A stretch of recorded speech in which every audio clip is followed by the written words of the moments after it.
Hi everyone. This is Renee. Just concluding a three-part series on exploring the Atlanta Police Department's crime data from 2009 to 2017, inclusively, and trying to see if I can build a classifier just based on super simple um, midheaven data, moon degree data and sun degree data. Like, does that add anything in terms of predictableness um, of the crimes? Um, to recap from part two, uh, there's actually a little bit of a surprising success in just using the hour of the crime committed, the day of the crime committed, and the month of the crime committed, and the year the crime was committed. Um, Looks like with just those features, um, there's a almost 30% accuracy rate. And what that largely is that the most numerous crimes were pretty much the ones being guessed at. Uh, yeah, if you watch part two, you'll see what I'm talking about there.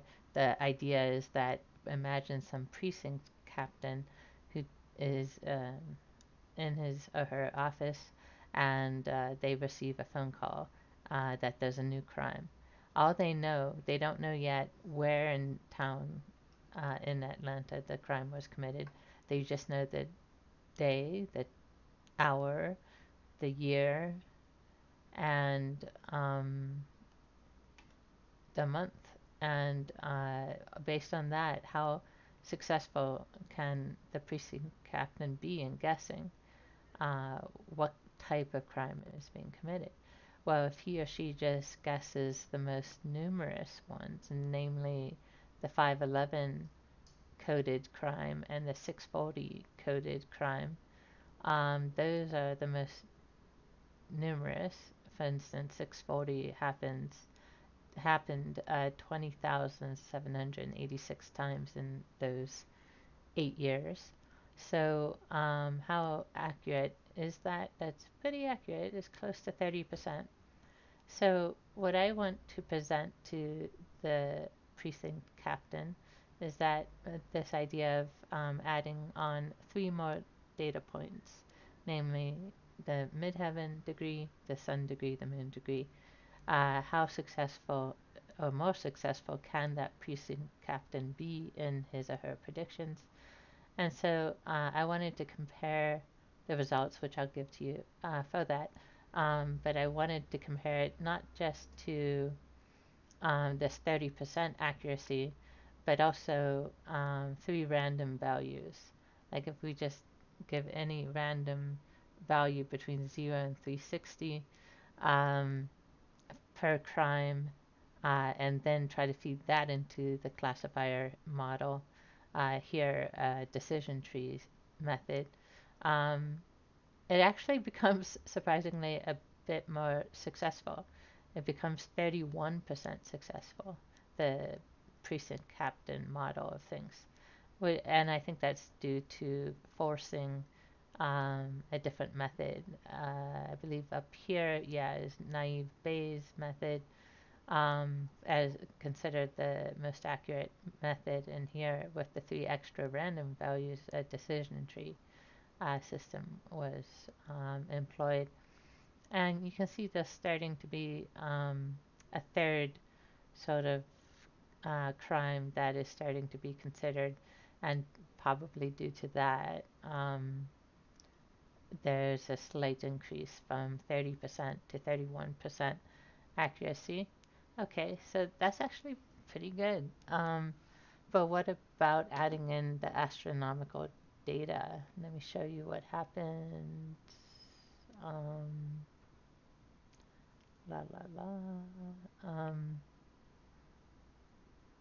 I think this is it. No, this isn't it. Um, this isn't it. There we go.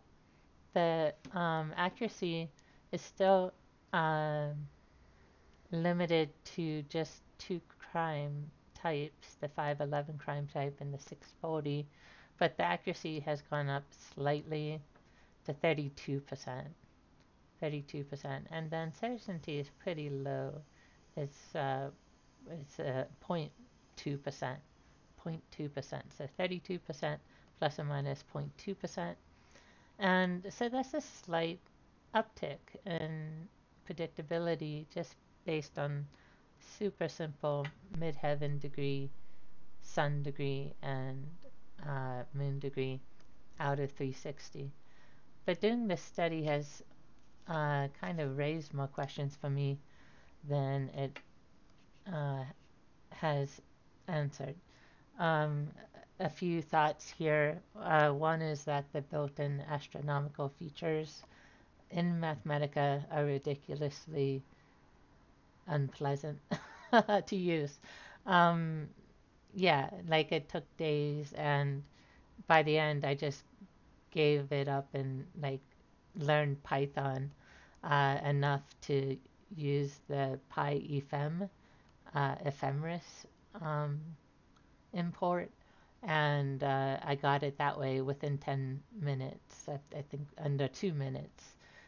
Compared to days and days, it's still nothing in terms of um, my attempt to get the astronomical data either with the built-in functions in Mathematica or even using that web geocalc from NASA and then trying to import that into Mathematica to build a list of astronomical values. There was some fairly weird data type conversion errors that got in there using that method. So um, I just gave up and learned Python in half an hour, enough to get the values, and in under 2 minutes I had them in Python. So I really think I might just migrate entirely to Python. I'm sorry, Mathematica. It's been good, but my time with you might come to a close here soon. Some other sort of things that came up for me in the study um, is that Python is better anyway because I want a better classifier system than I think the built-in classifiers in Mathematica can provide. And actually, Google's TensorFlow is very good for that, and that's in Python. So yeah, I'm definitely intrigued by Python right now. Um, Another sort of concern I have that I realized upon using the Python ephemeris software is that it's possible to have topocentric surface oriented, like surface on of the globe oriented right ascension versus geocentric.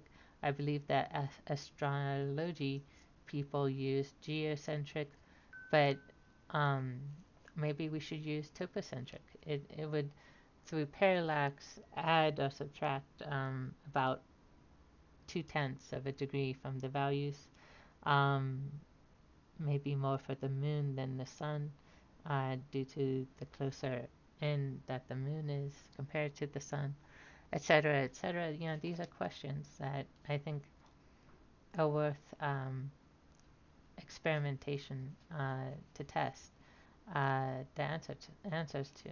So that study is not this study. This is a fairly spaghetti code kind of mishmash of Python and Mathematica. It's not comprehensive. It's not testing topocentric um, right ascensions. What else? Um, yeah, also I could probably be more explicit about feature types in the classifiers. You know, the sort of machine learning classifiers have a lot of parameter kind of considerations that were also not explored in this little study, but I just wanted to get the answers to you. Um, the one answer to you, which is that, yeah, it seems like adding the sun, moon, and midheaven degrees improves the classifier by about 3%. So I was kind of hoping vaguely, sort of personally speaking, I was kind of hoping for 10%, but there was an uptick of 3%. Obviously, super simple astrology being considered here. So that's maybe the final takeaway, is the idea that um, astrology has all sorts of really neat features to consider uh, that probably should be considered next, considering that just the sun, moon, and midheaven can increase the the classifier accuracy by 3%. Who knows if we add this or that asteroid, Jupiter, Mars, Saturn, Chiron, these things, it might improve it, might not, or it might. But I think the study, the motivation for the study has progressed for such a study because of this little thing that actually took a whole lot of time that uh, is represented by these three YouTube videos. So write in if you have any questions, or if I can help you understand anything. But yeah, it's a moderate success. Was hoping for 10%, got a 3% uptick. Thanks a lot, and I look forward to interacting with you. Bye bye.